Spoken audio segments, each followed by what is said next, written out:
हरे Krishna ग्रंथराज Śrīmad-Bhāgavatam की जय श्रील प्रभुपाद की जय Śrīmad-Bhāgavatam in story form chapter 122 Narada Muni visits Lord Krishna's palaces in Dwarka canto 10 Narada Muni was astonished to learn how Krishna had expanded himself into 16,100 forms to marry 16,100 girls after killing Bhaumasura and how he was living with all his wives simultaneously in 16,108 palaces. Being very inquisitive to see how Lord Krishna was managing things, Narada came to Dwarka one day. There, Narada saw 9 lakh palaces within the city, all of which were built of first class marble and having doors and gates made of silver and inlaid with jewels. The whole city was spotlessly clean and full of architectural beauty. Marketplaces, residential homes, assembly houses, and temples were all beautifully decorated so that the entire city appeared to glow. Traffic moved along wide and well laid out streets, shaded from the sun by rows of trees. Everywhere were parks and gardens whose lakes were filled with blooming lotus flowers, and the atmosphere resounded with the cries of swans, peacocks, and other delightful birds.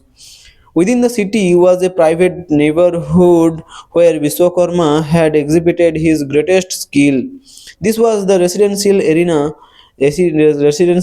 of Lord Krishna, containing the 16,108 palaces of his queens. Narada entered one of Krishna's palaces.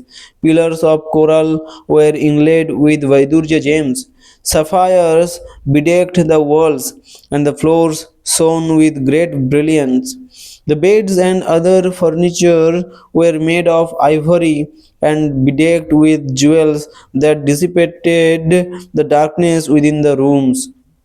Clouds of smoke from the incense and burning resins poured forth from the windows. Mistaking this smoke for clouds, the peacocks were dancing in jubilation. There were numerous maid servants, all finely dressed and decorated with valuable ornaments, and there were also many male servants wearing cloaks, turbans, and jeweled earrings. Narada saw Krishna sitting with Rukmini, who was fanning him with a golden handled chamara.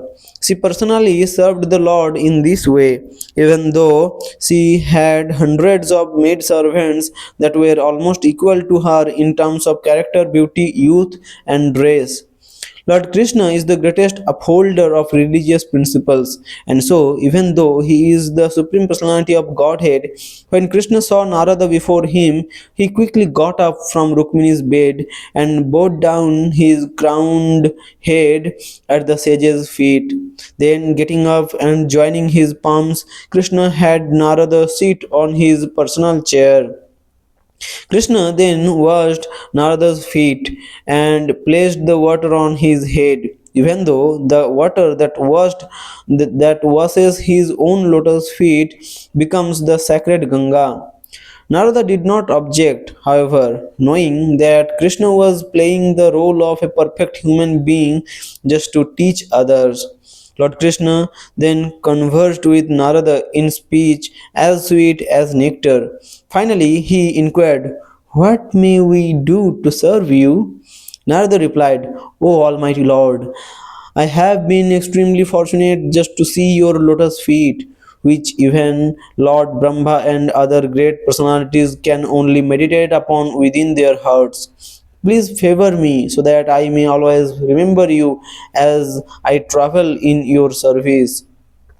Narada then went to another of Lord Krishna's palaces just to witness further activities of his Yogamaya.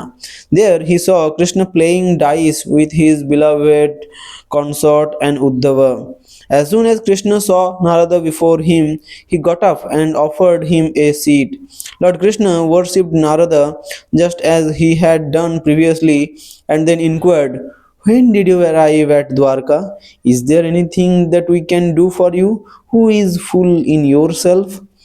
Because Krishna acted as if he did not know what had happened at Rukmini's palace, Narada became greatly astonished, so that he stood up and left without saying a word. Going to another palace, Narada saw Krishna affectionately fondling his small children.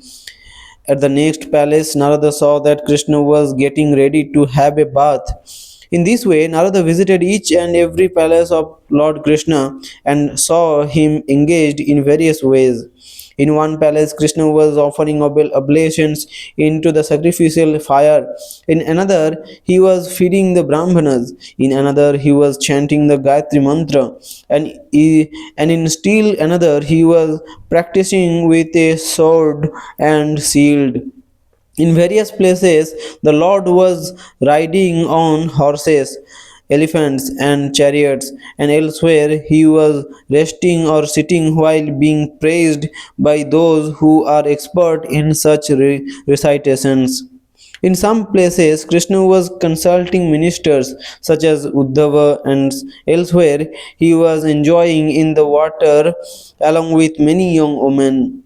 In some places, Narada saw Krishna engaged in giving cows in charity to the Brahmanas, and in other places, he was listening to narrations of the Puranas. In some place, Krishna was enjoying joking with his wife, and elsewhere, he was engaged with his wife in performing some religious ritual. Somewhere, Krishna was seen sitting alone, meditating upon the Supreme Personality of Godhead, and somewhere else he was engaged in respectfully supplying necessities to his elders. Narada saw Krishna and Balram discussing the ultimate goal of life, and he saw Krishna making arrangements to get his sons and daughters married. Krishna was seen worshipping the demigods by the performance of sacrifice, and he was somewhere engaged in public welfare work, such as the constructing of wells and public parks. Narada saw Krishna riding a Sindhi horse, and he saw Krishna killing animals meant for offering in sacrifice. Somewhere, Narada saw Krishna moving about in disguise, acting like a spy just to understand the motives of his ministers and the ordinary citizens. Narada smiled upon seeing all these activities, and he said to the Lord, I can now signify, I can now slightly understand your mystic potencies, which are inconceivable even to Lord Brahma and Lord Shiva. Please give me permission to depart so that I may freely travel all over the universe singing your praises. Lord Krishna replied, O Brahmana, I am the original speaker of religion, but I still observe religious principles just to teach them to all. Considering this, please do not be disturbed by my activities. Although generally household life continues the term of one's material existence, by acting as an ordinary human being, Lord Krishna demonstrated how married life could be sanctified. After seeing Lord Krishna engaged as if he were very attached to the four principles of civilized life, dharma, artha, kama, and moksha, Narada Muni felt very pleased and astonished as he departed. Hare Krishna.